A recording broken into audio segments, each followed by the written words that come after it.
Hello, some viewers. How are you all? Welcome back to another video. Guys, in this video, we are going to discuss how we can access the internal storage or the storage inside Redmi 12G. So type settings in your phone, click on settings. So once you click on settings, click on about phone. So now you can see the OS version here. So once you click on the OS version for a few times, it will say now you are a developer. Type developer on the settings again.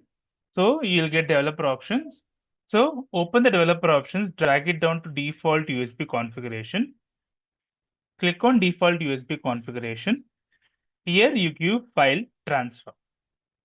Now after doing all that, just come back to the computer screen. Click on the Redmi 12 5G. Now you can see the internal storage.